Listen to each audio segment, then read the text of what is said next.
The opinions and views expressed by individuals during this broadcast are their own. They may not be the opinions of this network, their groups, or other organizations they may be involved with. Ganja meditation, ganja my brain. Ganja we take away my stress and strain. Ganja meditation, ganja in my brain. Marijuana take away my stress and pain. Ganja meditation, ganja in my brain. Marijuana take away the stress and pain. Ganja is the medication, ganja is the cure. Police of them a fight the marijuana for sure. Purify me heavens and they make me feel pure. 100 way to Cali, we be bring you on tour. Ganja in the meditation, ganja in my clothes. No offense, I'm smoking another one around you. Ganja in me daily, ganja me currency. Ganja is the currency and daily pay. Give me the revelation, it's not to get too much when it's been growing. So long, that's how we call it.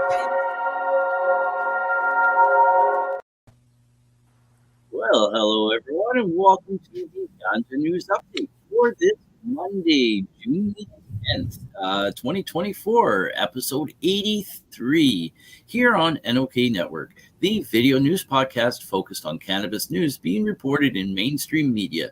I'm joined by my amazing joint host, Tarra Simpson. Hello, Tarra, and how are you today? I'm great, Ron. Another fantastic week has gone by and another great weekend. I got a lot done in my gardens, paying for it a little bit today. Thank goodness it's cold and gross out and I don't want to be out there because if not, I'd be out there overdoing it again as per usual. You know the cycle, but I will apologize in advance. I don't know if it's showing up on the audio for everyone, but there's a lot of construction happening outside on my street. So if there's a lot of banging in the background, my apologies. They're doing sewer work and we get to deal with this for 7 months here in Baden. So oodles of fun. I can't hear anything from this side, but then again, I'm half deaf anyway, so. Oh, I tell you, it's shaking the house at times. It's like, oh my gosh, what are they doing out there? And I'm at the back of the house. So this is happening out front and it's wow. Here. So yeah, if anyone does hear it, my apologies in advance. Construction cannot be helped. That is the season we are in. Well, at least you're going to have new sewers in the area, so or at least repairs, whatever that probably have been needing to be done for a while. So yeah, exactly. Yeah.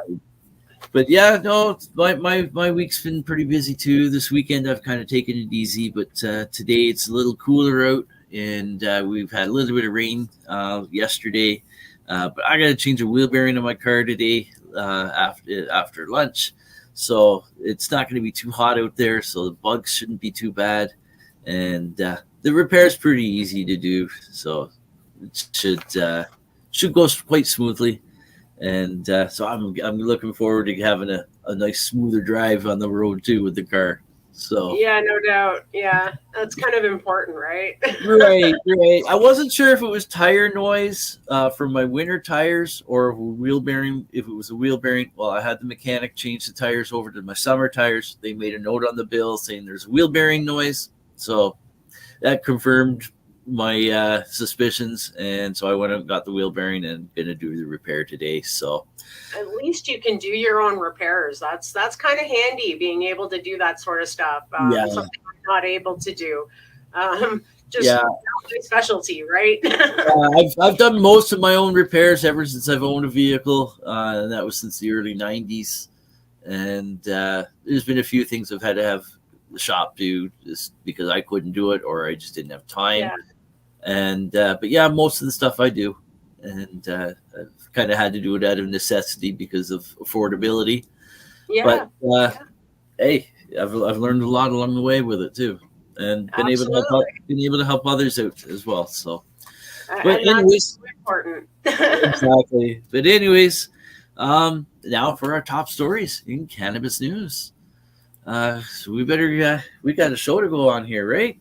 Oh, So absolutely. And some we great got articles this week. yeah, we got a few good articles here. And this one here, first one is coming to us from. Got to change the format. Hold on. There we go. This one's coming to us from StratCan. Health Canada issues recall for cannabis products containing undeclared intoxicating cannabinoid. And this is from June 4th by David Brown. An Alberta-based cannabis company has recalled several cannabis oils and soft gels due to the presumed presence of hexahydrocannabinol, HHC, considered by Health Canada to be an intoxicating cannabinoid. Now, I've never heard of this one. Have you? No, in fact, when I pre-browsed the articles this week, I was like, what in the heck is that? I've never heard of that. So, and obviously stoner brain, I didn't look up what it is. So, couldn't tell you. Yeah, I didn't either. I did. I'm going to have to go look it up though, but this is quite interesting to hear about though. But this goes on to say that HHC is a E, often synthesized from CBD. The recall involves lots of products from cannabis producer iNaturally Organic Inc.'s Emprise CBN plus CBD 50 milligram soft gels, New Leaf Naturals 1800 milligram full spectrum hemp multi-cannabinoid oil soft gels, and New Leaf Naturals 1800 milligram full spectrum hemp multi-cannabinoid oil cannabis extracts. The New Leaf Naturals oil contains Delta 9, CBC, CBD, CBG, and CBN, each at 3 milligrams per soft gel. The New Leaf Natural soft gels contain CBC, CBD, CBG, and CBN, each at 15 milligrams per milliliter. Yeah. The recall products were sold in Ontario, British Columbia, Alberta, Manitoba, Saskatchewan, and the Yukon, and through medical cannabis platforms, Herbal Dispatch, Open Fields Winnipeg, and Medicibus. Never heard of them.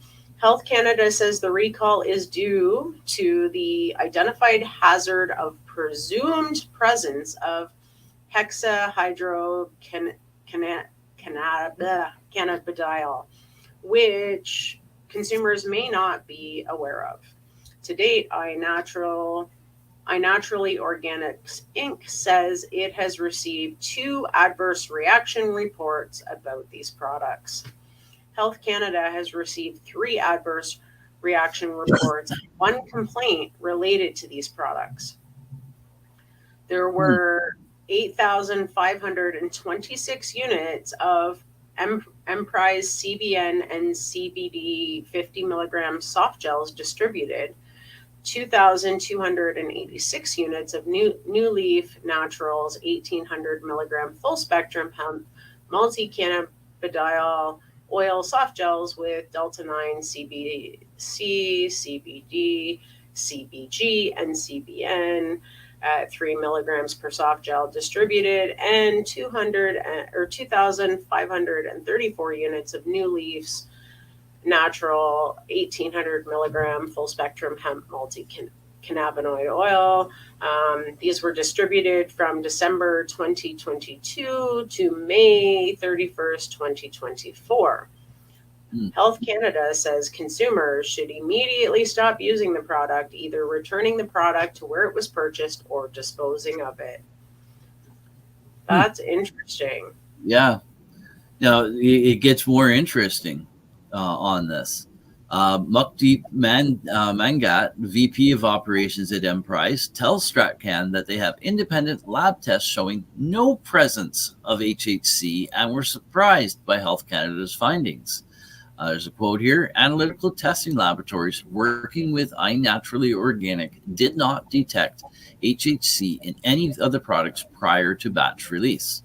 There's another quote: iNaturally Organic received 2 adverse event reports about all 3 products combined. Health Canada received 3 adverse event reports and 1 complaint.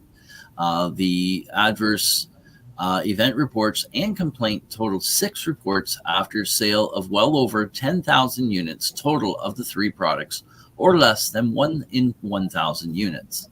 I Naturally Organic prioritizes the health of its customers and is investigating Health Canada's assertion of presumed presence of HHC, despite no evidence of HHC in the products from analytical testing laboratories working with Naturally Organic. So that's quite interesting. Yeah. So this is definitely a story that we'll be following up on to see what becomes of this. And Absolutely. we'll also be looking into what HHC is and a little bit more about it. Yeah, I'm curious as to what it is. I mean, obviously it's a semi-synthetic, but beyond that, I have no idea how it's even derived. And maybe that's what's causing the problem.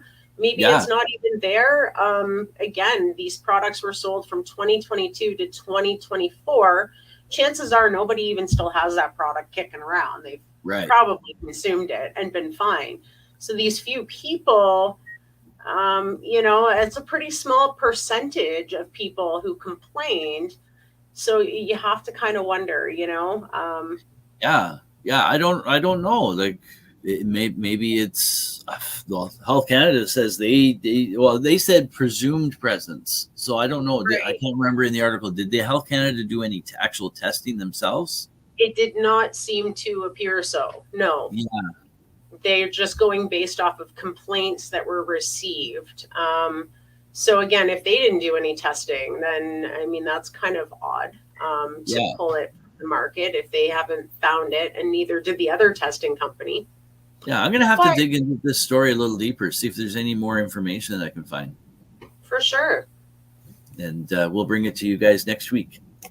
Yes. If I can find anything, I hope I do. Because I want some answers. This article leaves me with a whole bunch of unanswered questions.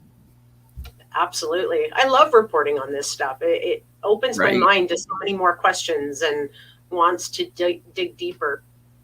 Yeah, definitely. And so we're off to our next story for the evening here. And so you can take this one away if you wish. Yeah, so this one comes to us from CBC. And it's very few pardons for pot possession have been granted since 2019. Government has until mid-November to sequester possession records under alternate program. And this is brought to us by Darren Major of CBC News, and it was June 3rd, 2024. So there's a cool picture there, a protester lighting a joint at a 420 rally on Parliament Hill in Ottawa. Only 845 pardons for cannabis possession have been granted since the drug was legalized. Crazy. That's nuts. Yeah, a program meant to expedite pardons for cannabis possession is still experiencing low uptake. And the federal government says it doesn't know how many possession records have been sequestered under different programs. When the expedited pardon program was launched in August of 2019, the federal government estimated that 10,000 Canadians would be eligible for it.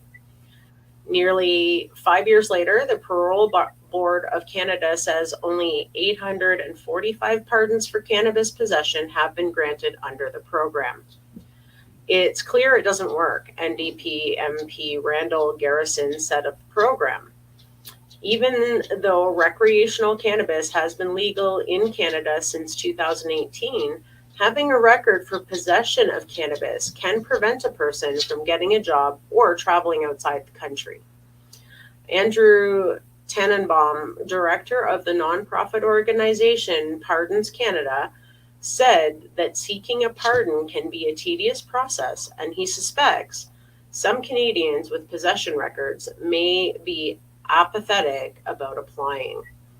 Most people who need a pardon for a drug charge already applied for one, he said. The Parole Board of Canada says more than 1,300 Canadians applied for pardons. Hundreds of applications were either incomplete or ineligible, the board said. Wow. So the next section here goes on to say, no update on record sequestration program. Garrison pushed for an alternate program in 2022. He proposed an amendment to the Liberals' criminal justice legislation bill C5 that would automatically sequester records for simple possession, meaning they would no longer show up on criminal background checks. The Liberals accepted Garrison's amendment, and Bill C5 received royal assent in November of 2022. It gave the government 2 years to sequester all possession records for cannabis and for other drugs across the country. But both Garrison and Tannenbaum said they're worried the government won't meet that November 2024 deadline. There's a quote here. "It's a bureaucratic nightmare," Tannenbaum said. Noting the record sequestration hasn't really been done on a national level before. The amount of bureaucracy that is required to do that is probably much more complicated than the pardon system. The Garrison said he's heard concerns about slow progress on the sequestration program. He asked the government for an update through an order paper question in the House of Commons. The government's response to Garrison suggested that jurisdictional overlap is making it difficult to state how many records have been sequestered so far. Yeah, given the decentralized manner in which criminal records are stored, and that the possession of controlled substances is governed across several legislative frameworks, effective implementation of a program requires federal, provincial, territorial, and municipal governments to cooperate. Liberal MP Jennifer O'Connell told the House in early May. There is much work left to be done to reduce the barriers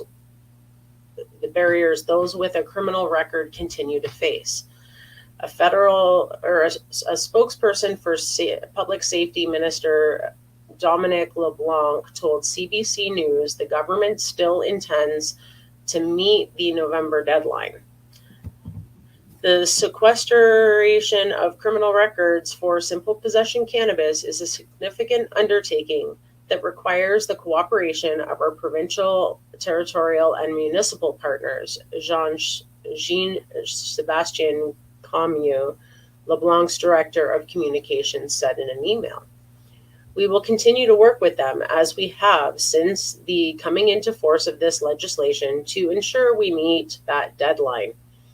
Garrison said he's not sure what the implications would be for government if they fail to meet the deadline. The government has had 2 years to do this, and they need to get it done, he said. The program is urgently required, he said, because the opioid crisis has made the need to get addicts into treatment ever more pressing than ever. How are we going to get people into treatment with the supports they need if they can't access the housing they need to do so because of a criminal record, he said. There's no victim to simple possession charges for drugs other than the person who's struggling with the substance abuse problems. Yeah, so I know this was talking about other drugs as well, but cannabis obviously falls in with this because they do consider cannabis still a drug. Right. And again, they could have started with cannabis, right? And then they got charged, and then they got in trouble, and then they couldn't get a job, and then they lost their housing because they couldn't pay their rent, and then they fell into depression, and then got on other drugs, right? Yep. Because we know that is a cycle with homelessness, and trying to, maintain a job and stuff. So a lot of people have, fallen on hard times that way. And no matter how bad an individual wants to make that climb back up, if the supports aren't there when they need them, then no matter how hard they try, they're not going to be able to climb back up. Exactly. You have people who are in better positions right now trying to climb out of these situations, and struggling, let alone someone who is unhoused and has more issues, right? So yeah, we need much more supports. Yep, definitely. Anyways, we're moving on to our next story here. This is the last one before the break. This one here is coming to us from StratCan as well. Health Canada proposes numerous significant regulatory changes. This was from June 7th, 2024, and by David Brown. Health Canada released numerous proposed regulatory changes to the federal cannabis rules and regulations on June 7th as part of a 30-day consultation process ending on July 8th, 2024. The proposed changes include regulatory amendments that are aligned with the findings and recommendations from the federal government's expert panel's final report on the legislative review of the Cannabis Act. And that is a link that can be clicked on for that to see that final report. The proposed changes aim to encourage more diversity and competition in the legal cannabis market by reducing the regulatory and administrative burdens faced by license holders. The health agency that oversees cannabis published a notice of intent in the Canada Gazette, Part 1, and is seeking feedback on potential amendments to the cannabis regulations. And it goes on here. Those proposed changes include increasing the threshold for micros, this is micro grows, from 200 square meters to 800 square meters, and the micro processing license possession threshold from 600 kilograms to 2,400 kilograms of dried cannabis or its equivalent. Number 2, increasing nursery cannabis size for seed production, increasing from 50 square meters to 200 square meters, allowing them to harvest up to 20 kilograms of flowering cannabis for seed production. The next point is removing the requirement for actual THC and CBD on product labels, only total THC and CBD. And how many more points? I'll let you carry on with the next. That's interesting. Yeah. Increase the number of permitted alternate quality assurance persons to 1 or more from the current allowance of up to 2. Okay, so I'm not sure what that means, but licensed processors would no longer be required to provide printed copies of the consumer information document with every cannabis product package sent, formalizing COVID-19 era flexibilities. I'm not sure what that's all about. Adding grounds for suspension of any licenses held by the same license holder should they have unpaid fees or have failed to submit a required statement of cannabis revenue for a license as required under the cannabis fees order. Amending the industrial hemp regulations to remove the maximum THC concentration of 10 parts per million for industrial hemp grain derivatives, the testing requirement, labeling for wholesale, and import and export requirements, allowing for differentiation in color between the lid or cap of a container and the container itself, permitting cutout windows on packaging for dried or fresh cannabis products and for cannabis seeds, while upholding the exclusion of cutout windows for all other classes of cannabis, allowing dried or fresh cannabis products in addition to cannabis plants and cannabis seeds to be packaged in transparent containers while maintaining existing rules prescribing opaque or translucent packaging for all other classes of cannabis, removing the cumulative 10 milligram THC limit for outermost container of edible cannabis products to allow greater flexibility in packaging multiple immediate containers as long as the immediate containers do not have more than 10 milligrams of THC each, and removing the requirements to file and NNCP to Health Canada for dried and fresh cannabis products. Interesting. Yeah. So especially on the edibles thing. So like currently you can only have 10 milligrams per package. Yeah. Right. So this would allow them possibly to have, say, 4 little bags of 10 milligrams each in one container to reduce packaging, obviously, and allow for, I guess, a larger pack size. Yeah, and I'm wondering if you could also have a variety, like say if it's gummies, you could have like a pack that has all one flavor in, and then a pack that has got like multiple flavor packs. Right. So you could have like variety packs. Yeah, exactly. So that's interesting. Almost like a grab bag type of thing. Right. As long as each individual thing is packaged in that package. Right. Is what it sounds like. Versus you could only get a package that had a total of 10 milligrams in the package.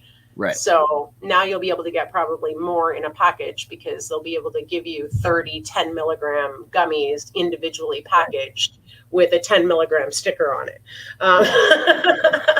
Oh yeah, I never thought about that. Like I was thinking you could have like multiple like packs, but then you could have each individual thing individually done as 10 milligrams and have like a larger pack. Right. And I think that's what they're getting at, because currently you can only get a package that has a total of 10 milligrams in it, whether it's like 5 2 milligram gummies or one 10 milligram gummy and it comes in one packet. Like that's it. That's all. Now they'll be able to make bigger packs as long as each individual thing in it is packaged. Yeah. By the sounds of it. That's what I took away from that, which is neat. Cool. Yeah, that is. It's still going to cost you more at the store because they're still going to charge you, an arm and a leg for a 10 milligram gummy. But anyways. That's the subject for another show. Right. Well, we've reached that point in the show where you know what time it is. It's medication time. It's time to pay some bills. So stay tuned for a word from some of our sponsors, and then we'll return with more articles making mainstream media news. That's right. We'll be back in about a few minutes, about 4 minutes and 20 seconds, that is, with here on Ganja News Update on NOK Network with more great stories for you. So we'll be right back.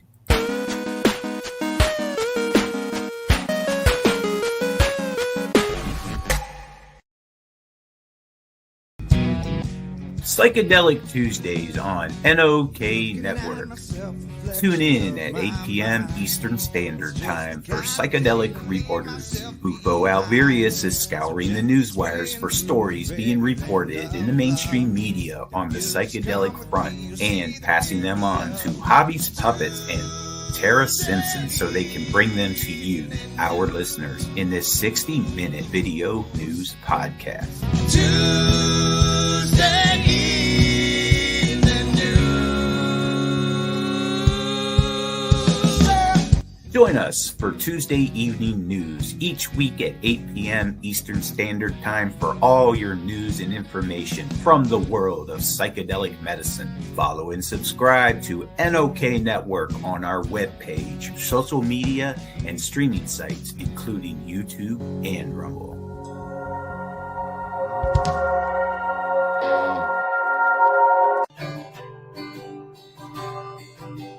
Peace, news, and views on NOK Network. Patients everywhere advocating cannabis evolution with Kim Cooper and Sir Steve-O.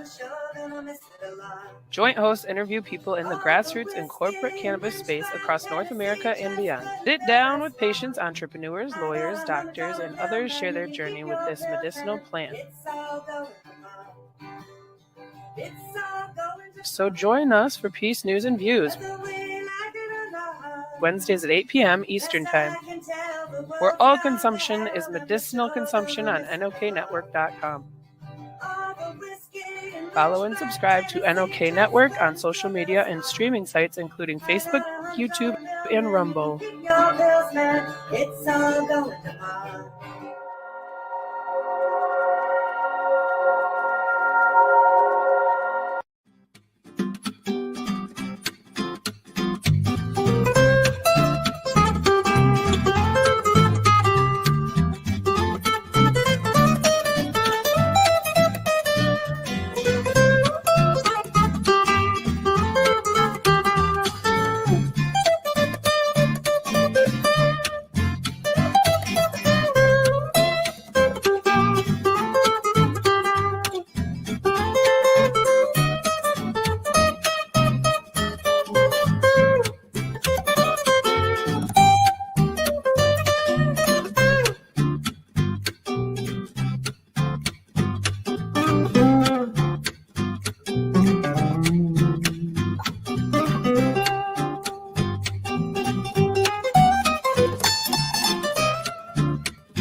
Put it all away for 30 minutes a day on IWK. The IWK 710 Daily Sesh is a virtual gathering where consumers meet up for a toke and some laughs at 7 p.m. Eastern nightly.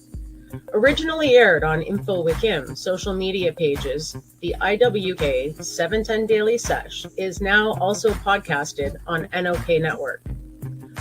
Rotating joint hosts bring you a variety of content during this 30-minute virtual smoke sesh. Take a break from the stresses in life and put it all away for 30 minutes a day on IWK. Podcasted nightly at 7 p.m. Eastern Standard Time on NOK Network.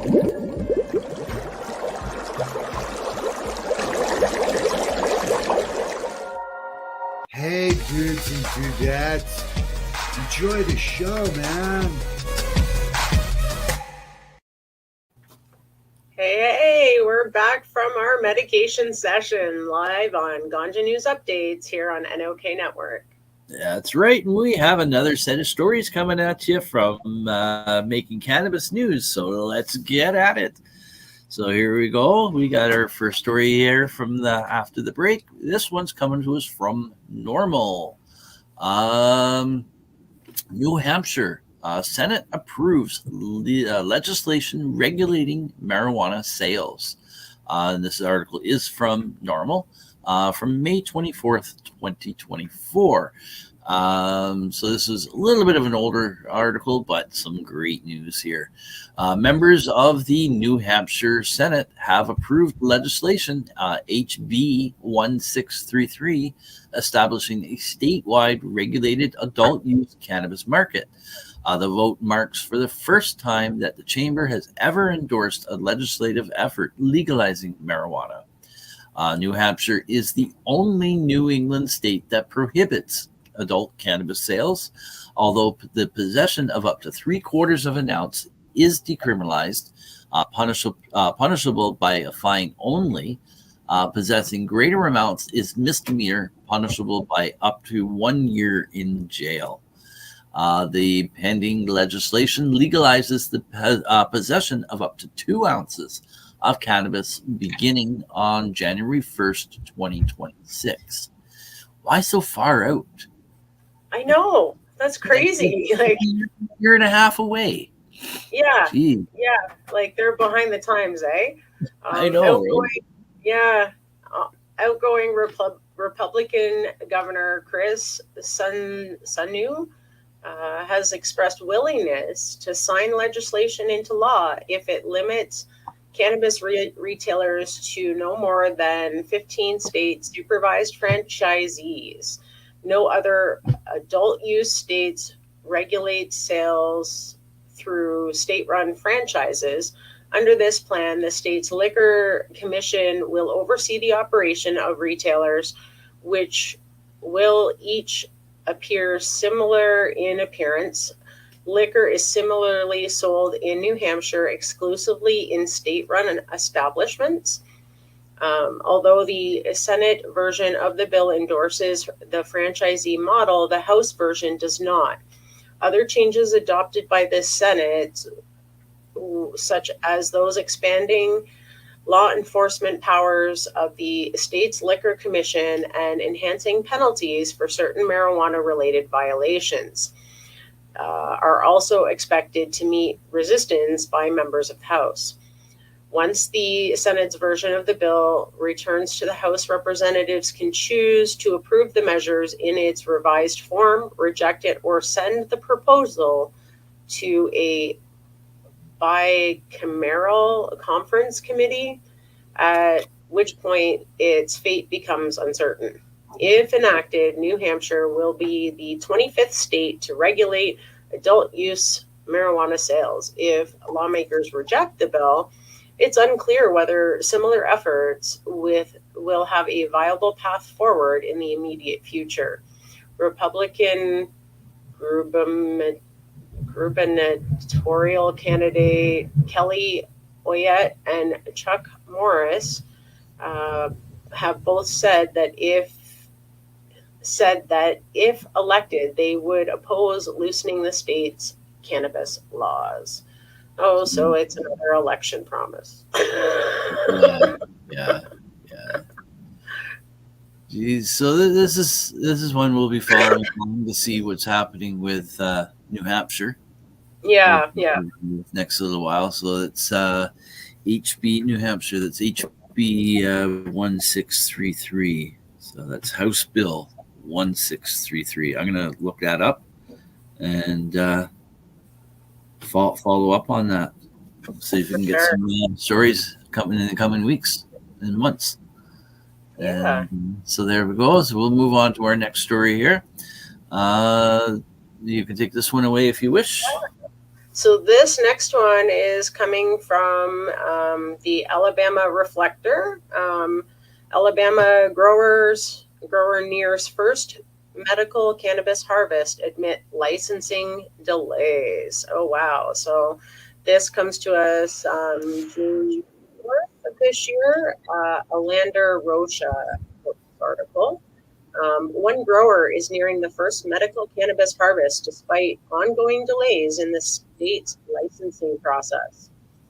Antoine Mordecan, CEO of Native Black Cultivation and a medical cannabis cultivation license holder, said he would like to get product into the market, but he doesn't think that will be feasible unless the restraining order on dispensaries is lifted. My goal is to go ahead and get everything harvested, dry store it, and get it tested so I can know and understand the quality of the flower product that I do have, and just keep moving forward, keep expanding, keep growing, Mordecan said. Medical cannabis suppliers have yet to sell products 3 years after Alabama's legislature approved the medical marijuana program in 2021. The Alabama Medical Cannabis Commission began accepting applications in late 2022. The AMCC initially issued licenses in June, but avoided them due to scoring inconsistencies, later rescinding awards again in August amid a lawsuit over Open Meetings Act violations. The AMCC issued new licensing rules in October. The commission issued licenses a third time in December, but litigation halted the licensing process again in January for dispensaries and integrated facilities. Wow. What a shit. How long is this going to go on for? Right? Jeez. The litigation, lawyers are making bank. Yeah. The litigation over the charges has ground the process to a halt. Even if the lawsuits are resolved, it could be months before legal medical cannabis is available in dispensaries. Brittany Peters, spokesperson for AMCC, said in a statement that the restraining order preventing dispensary licenses from being issued is preventing products from reaching the patients. There's a quote: "We do have cultivators who are preparing to harvest their first crops, and they are faced with the uncertainty of when that product can be sold to patients. Processor, secure transporter, and state testing laboratory licenses have been issued, and those licensees are working toward commencing their operations," Peters said in a statement. She said the investigative hearing process is ongoing in those license categories where no stay was imposed by the court. Senator Greg Albritton, Atmore, the chair of the Senate's Finance and Taxation General Fund Committee, said the ongoing litigation over the commission's licensing process has turned it into a quote-unquote money pit. That's what I already said, right? Yeah. In their recent contract review committee meeting. Paul Armentano, Deputy Director of the National Organization for the Reform of Marijuana Laws, who wrote our previous article we just read from. Yep. Previously said to the Reflector that there's no way to tell how long the litigation process will take. Georgia, which does not have its program up to capacity after 8 years of making low THC medical cannabis products available for certain conditions, faced lawsuits because of limited licenses on its program. The state opened its first dispensary in 2023. Jeez, meanwhile, patients are just right left on the hook, and then you want patients to go to the black market, right? Right, exactly. When the product is available, patients certified by participating physicians will be able to use medical cannabis for 15 conditions, including cancer, chronic pain, depression, Parkinson's disease. Patients will have to apply for a card to obtain medical cannabis from licensed dispensers. The law bans smoking cannabis or consuming it in food. Cannabis will be available in tablets, capsules, gelatins like gummies, oils, gels, creams, suppositories, transdermal patches, or inhaled oils or liquids. Cannabis gummies will only be allowed to be peach flavored. Okay. Who makes up this thing? I wish I could laugh, but it's ridiculous. That was what went through my head when I read that. I was like, who the fuck made this up? Like, why peach? Why? Like, are we sure? Like, geez. Attempts in the legislature to address the ongoing litigation mostly failed this year. The only medical cannabis bill sent to Governor Kay Ivey was HB 390, sponsored by Danny Crawford, R. Athens, which moves licensing powers for cultivators to the Alabama Medical Cannabis Commission.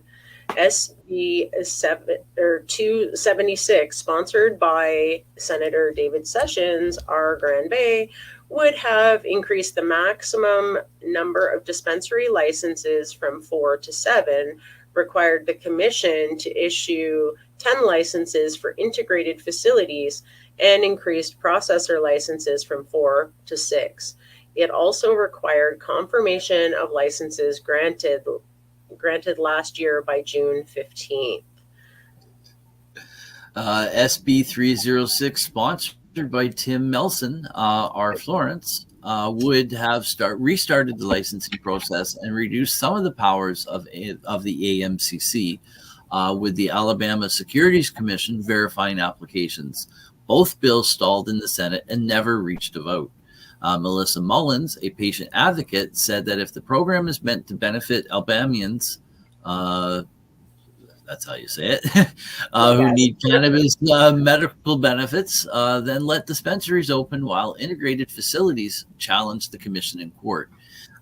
That's a really good statement there. When I did pre-read this story, and I really like that, because that's where the fight is, really.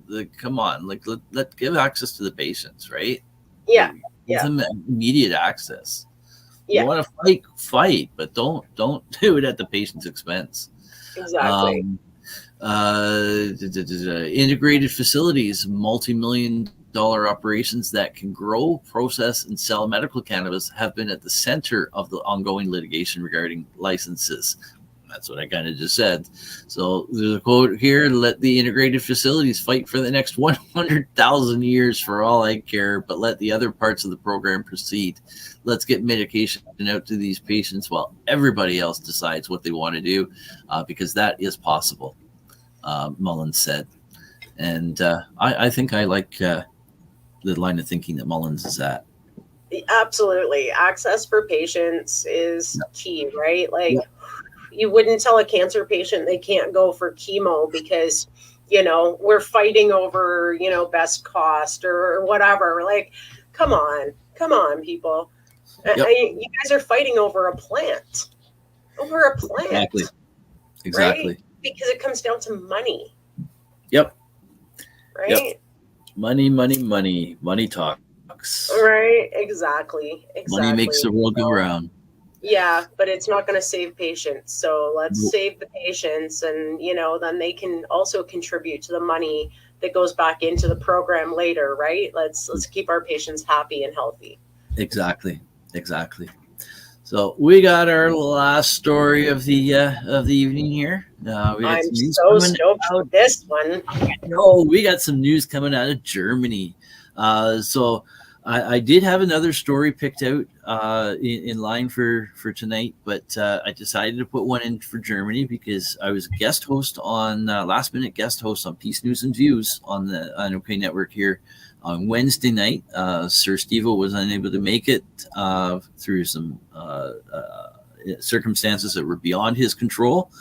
And we were interviewing Janine the Cannabis Fairy, who is also the Tuesday night IWK 710 Sesh daily Sesh host, and our international correspondent. And she's got connections in Germany. And so we obviously got talking about Germany. And Kim asked me if we reported on any of this. And I said, well, I haven't seen anything come out recently.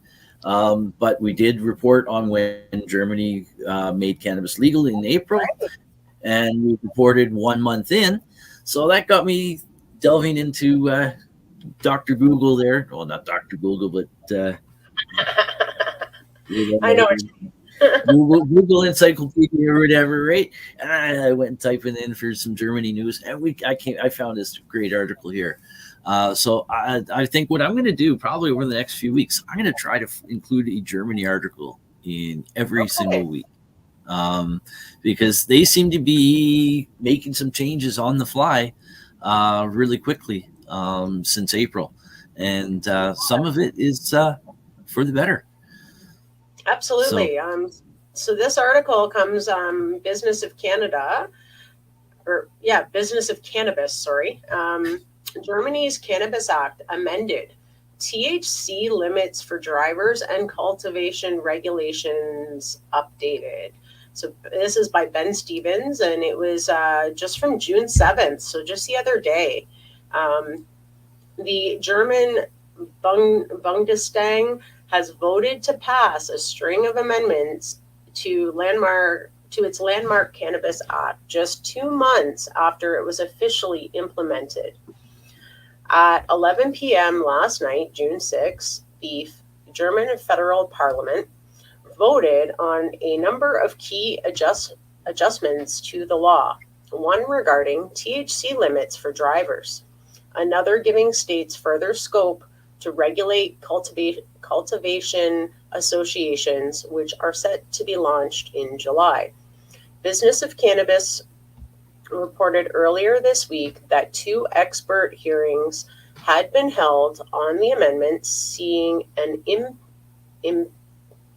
impassioned debate continue to rage over the future of Germany's cannabis liberalization project. Oh my God, I'm tongue-tied today. After promising the federal states more control in protocol statement in a last-ditch effort to push Canada G over the finish line, the bill architect, Health Minister Karl Lunterbach has now made good on his promise. So this is about driving and THC. So last night, the Bundestag voted to pass an amendment to the Road Traffic Act, raising the limit on the amount of THC allowed in a driver's blood. Under the new regulation, the limit will be raised from 1 nanogram per mil to 3.5 nanogram per mil of blood serum, a threshold determined by recommendations from an expert commission of the Ministry of Transport. While some have suggested this limit still remains too low, it brings the limit more in line with the limits placed on driving under the influence of alcohol. This will encompass all methods of cannabis consumption, including smoking, edible oils, drinking, but excludes THC, which comes from intended use of a drug prescribed for a specific illness. Yeah, that to me, what does that mean to you? I think it means the same thing to me. Yeah, we kind of had a brief combo about this. Yeah. To me, that reads, basically, if you're a recreational consumer, you can consume, providing you keep it under these parameters. However, if you are prescribed it, so as a medical patient, then your consumption is not falling under that. It's a non-issue because it's a prescribed medication that you have to take. So you will be penalized, which is very cool because in Saskatchewan, we're having issues where medical patients are getting in trouble because they test positive in saliva. They're not impaired. Again, as a medical patient, they've been using it long enough to know how it affects them. So, I think we should see this come here. As medical patients, you should be exempt under that law as you would be for taking any other prescribed medication that could have just as many, sedating effects or whatever it is that they want to blame. You shouldn't be in any trouble, providing you're responsible with your consumption as a patient. Exactly. Yeah. I couldn't agree with you more on that. So again, this is something we're going to be following up with Germany to see, because I'm sure that they're probably going to be running studies on driving with cannabis in your system and stuff, and yeah, I think it would be great to see the laws changed here too. Absolutely. I know some provinces. We got into it briefly pre-show here in the studio beforehand, so I won't go into all of the details of it. But some provinces do have some allowances as to what protections the patient has fully. I really don't know, but I know that they do have some protections. And we're going to look into that and try and bring you some Canadian content on this issue as well. Exactly. Yeah. Because some of the very people that we know or know of in the cannabis community have been or are going through this very issue right now. Exactly. So, anyways, I'll carry on here because time is ticking away. But that is great information there that is coming out of Germany, and so we'll definitely be following up on that. So it goes on here to say exceeding this limit for the first time offenders will carry a potential penalty of 1 month of a 1 month driving ban and a €500 fine. Furthermore, it will now be a new offense to consume any alcohol once the 3.5 nanogram per milliliter THC limit has been exceeded and getting behind the wheel. So you can't consume alcohol and get up to that limit. Right. Yeah. So you could be up. Yeah. And to some people, alcohol and a mix of alcohol and THC is not necessarily a great thing. Right. Absolutely. Some people, they can handle it fine. Other people, nope. Nope. In doing so, could land drivers with a fine of €1,000, and new drivers under the age of 21 will have a 2-year probationary ban on consuming THC. Saliva tests will be used as a preliminary test to detect consumption of cannabis, but if a driver shows any signs of impairment, they can be required to conduct a blood test even after a negative saliva test. I'm not going to try to read that in there. No. Well, I could try, but I think I would butcher it so bad. Dr. Kirsten Kappert-Gonther. You'll pardon me, folks. You're going to have to excuse my dog barking in the background. I'm sure you can hear her. Her breed is a serious barker, and one of my boys has just dropped by. So she's barking her full face off right now, because how dare anyone else be out in her yard, right? Yeah. So anyways, I'll try not to let it distract me, because it is loud, but for me, but we'll carry on.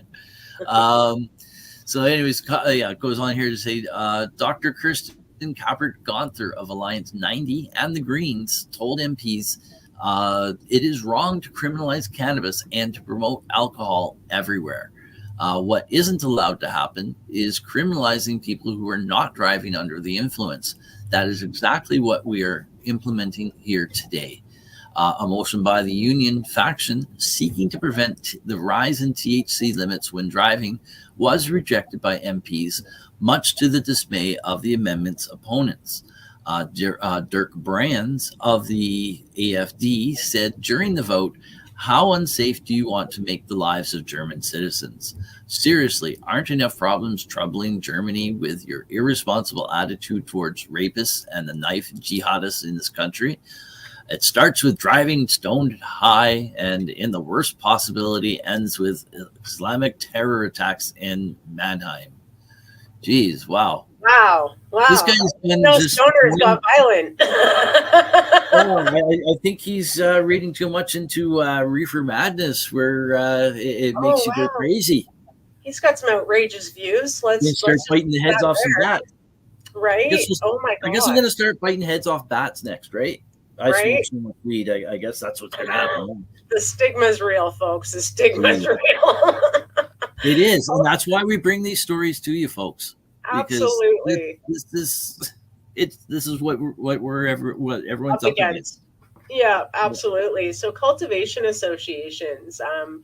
Changes were also waved through regarding the already complex regulation of the upcoming cultivation associations. An amendment to the Cannabis Act will now give the federal states the option to refuse permits if cultivation areas or greenhouses are in close proximity to other associations. This is designed to give the states more discretion to prevent the emergence of large-scale cultivation areas. The SPD's Dirk Heldenblunt said during the final reading, one of the main reasons cannabis legislation could occur in the country was the protocol statement in which the coalition promised concerned federal states to come up with a solution for their matters. We're giving federal states the flexibility in matters that they need, and other aspects that I find important is that we're also helping states with aid for prevention and addiction training. It's essential that the cannabis social clubs start operating. Thus, I hope the federal states also see that they use their flexibility carefully. If they decide to halt these operations, then you are limiting access to legal cannabis, which will damage youth prevention and access to controlled, safe, and tested cannabis.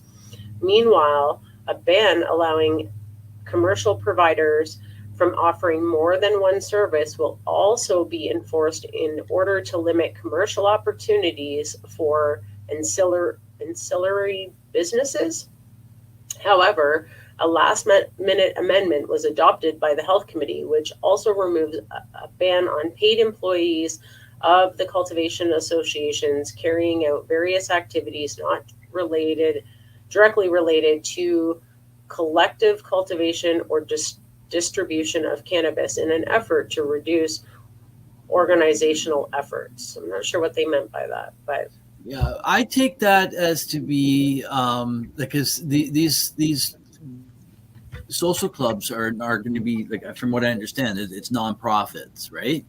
So right, you can't really have paid employees on the books for if it's for the purpose of, like, during the if they're directly related to the collective cultivation and distribution. But okay, say, for example, the way I take it is if you have a cleaners come in, like you can pay cleaners, like they're cleaning the building, right? They're doing right. they're mopping the floors, vacuuming the carpets, dusting. Then they could be paid employees. Yeah, Right. and other business related stuff that's not directly related to the actual cultivation and distribution of it. Gotcha. Very cool. Which could be a whole variety of different positions or whatever. Exactly. I don't know. It seems I like the fact that they've got the social clubs for the access to the patients. Right. Right. Now, I mean, many years pre-legalization here, we had social clubs that were similar, right? Where yeah, you provided low-cost cannabis to patients and access, and in some cases, even free cannabis if need be, right? They would Yep. make it up in fundraising elsewhere to make sure patients had access. So yeah. So what I'm going to do is I'm also going to because I want to feature Germany on this, because Germany seems to be going about this, in my opinion, in a very unique way. Absolutely. And making some of these significant changes this early on is kind of what needed to happen in Canada. Yeah. And we're still fighting for some of these changes 23 years later on the medical side. Absolutely. Like, why are we still doing this? Yeah. Over medicine. Exactly. Over medicine. And it's all because of the almighty dollar. Signs. We live in a capitalist society, unfortunately. Yep. But here's the thing. There's a whole lot of patients that really don't want, even if they get the legalizations where we want it, we still really probably don't want to purchase the products from the big guys. Right, because We of want to buy the stuff. issues with what they're allowed to use and do to this plant before you actually get it into the market. Exactly. Right. So there's a lot of reasons people aren't consuming legal cannabis and still going to organic growers or legacy growers and or growing their own to have control over what they're actually consuming. Yeah. If you want my honest opinion, I'll close out with this. I believe if you want to be considered a medical cannabis grower, it should be organic only. Absolutely. There should be no chemicals at all be able to be used in it. It should be 100% organic. That should be where all medical is. Right. You want the rec stuff? Fine. Cool. Yeah. Have fun with Go have at it with all the chemicals and all that. Have your big guys do all that. Yeah. The big guys find it hard to cater to the patient's needs because the restrictions know what they want, and they want organic, and they want what works and the big guys, all they want is the dollar. Well, how do they get the dollar? They do get that by growing with all these chemicals and cutting corners, whether legally or illegally. Like we've seen some of these legal growers have some illegal operations going on and trying to hide things. Right. We've seen all sorts of stuff. Just because it's regulated, folks, doesn't mean it's safe. Yeah. Don't let them do your homework. Don't believe their lie on that. Because you're buying regulated, it's safe, and buying from the unregulated market. Yeah. You can have unsafe products anywhere. I wonder if you can actually contact the producer and get a list of chemicals that are used in each product or foods or blah, blah, blah for their products. I wonder if that's something they would disclose. Yeah, I'm not sure. To somebody considering making a purchase through a legal store. Again, that would be something I would want to know if I'm going to purchase there. How was my weed grown? What was used in my weed, and how was it cured, and so on and so forth, right? Yeah, exactly. And that's information that you can find out easily when you're buying from the smaller gray market, what the government likes to call black market. Yeah. Legacy market is the better term. Right. And these cultivators are still cultivating for patients because it's what they believe in. Exactly. How can you not help? If you can help, how can you not, right? Right. And they're not in it for the money. Now, no. Money sometimes is a byproduct of it all, but that's not the main. But they're not getting rich off of it, that's for sure. Definitely not. No. They definitely give out more than what they bring in. Yeah. That's for sure. So I guess we're at the end of the evening here. So thank you all for joining us here this week on Ganja News Update here on NOK Network, and for tuning into our video podcast on NOK Network's Rumble and YouTube pages, as well as our social media sites, such as it's X now, formerly known as Twitter, LinkedIn, and Twitch, as well as several Facebook feeds. So, yeah. Over to you, Tarra. We really hope you've enjoyed our update of mainstream media coverage of cannabis news and information from around the globe. That's right. And many thanks to our sponsors for making this show possible, and to my joint host, Tarra Simpson, and to you, our listeners, for joining us here each week on Education Mondays with Ganja News Update here on NOK Network. Peace, everyone. Have a great night. See you guys all next week. Take care. Ganja my meditation, ganja my brain. Ganja we take away my stress and strain. Ganja my meditation, ganja my brain. Marijuana take away my stress and pain. Ganja my meditation, ganja my brain. Marijuana take away the stress and pain. Ganja the medication, ganja the cure. Police of them a fight the marijuana for sure. Purify me heavens and they make me feel pure. 100 way to Cali, we be bring it on tour. Ganja in the meditation, ganja in my clothes. No offense, I'm smoking another one around you. Ganja in me daily, ganja me currency. Ganja is the currency and daily pay. Give me the revelation, it's not to get too much credit when growing. So long, that's what we call it.